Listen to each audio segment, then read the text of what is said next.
Welcome to Cook and Impress, where culinary magic meets global flavors. Whoa! This is going to be one tasty adventure. Our mission, to explore, create, and share the world's most exciting flavors. From chopping to garnishing, we'll master it all. And I've got a few tricks up my sleeve. Join me as we travel the globe, one dish at a time. Ready to cook and impress? Subscribe now and let's get cooking.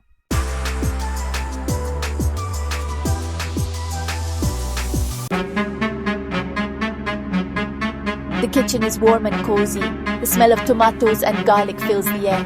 Sunlight shines through the window, making the checkered tablecloth look bright. My Nonna's kitchen is a magical place. Here, simple foods become amazing meals. I learned everything about Italian cooking right here with her. Nonna taught me that food is more than just something to eat. It's about family, tradition, and love.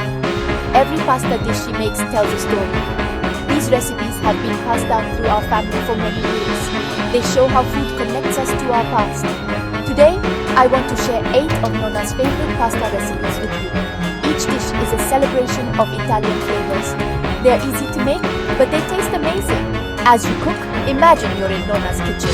Let the smells take you to a place where time moves slowly. Enjoy cooking and enjoy every bite. Anchovies, Nonna would say, her eyes twinkling. Don't let the smell fool you.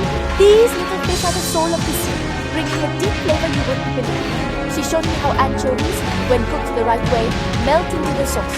They add a savory, rich taste that's really special. She would gently warm olive oil in a pan. Then she'd add sliced garlic and red pepper flakes. Once they smelled good, in went the chopped anchovies, slowly melting into the oil. A splash of white wine, a sprinkle of parsley, and the sauce would simmer until perfect. This sauce, she always said, showed that the simplest things are often the most delicious. This dish is very special to me. It was my favorite when I was a kid. Nonna knew the way to a child's heart was through their tummy.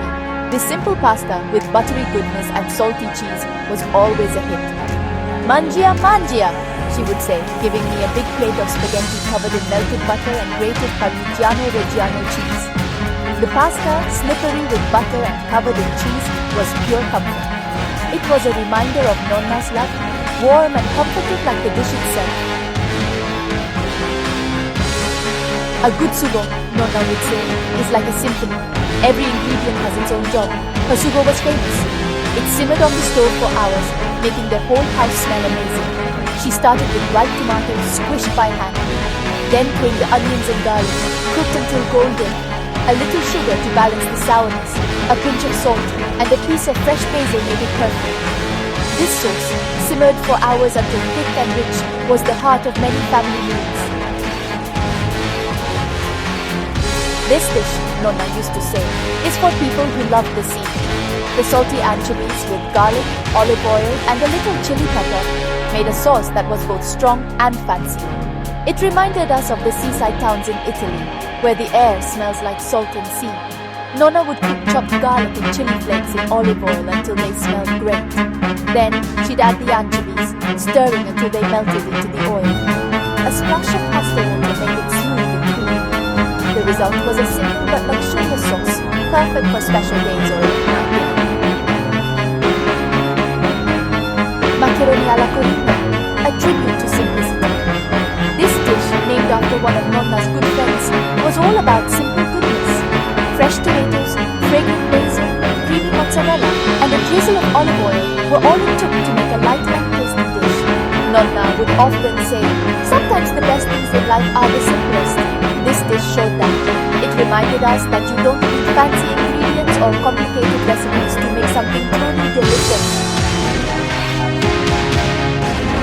Macaroni al gratin, indulgence in every bite. Macaroni al gratin was for special times. It was a creamy, cheesy baked pasta dish that always made me feel good. Nonna would layer cooked macaroni with a rich white sauce, pieces of ham, and lots of grated cheese. Then she'd bake it until it was golden brown and bubbly. This, Nonna would say, as she took it out of the oven, is a heartburn of cooking. And she was right. Every bite was pure comfort. The creamy pasta, salty ham, and melted cheese all tasting wonderful together. Macaroni alla Napoletana, a taste of sunshine. This dish, Nonna always said, tasted like sunshine. It was a celebration of southern Italian flavors, with sweet tomatoes, fragrant herbs, and a little spice.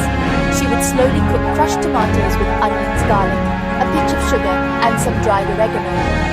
The smell of this sauce cooking on the stove made everyone hungry. It reminded us of warm summer days, spent laughing and talking around Nonna's table. Macaroni al olio, celebrating the essence of olive oil. This simple dish showed how powerful good olive oil can be. Nonna believed that good olive oil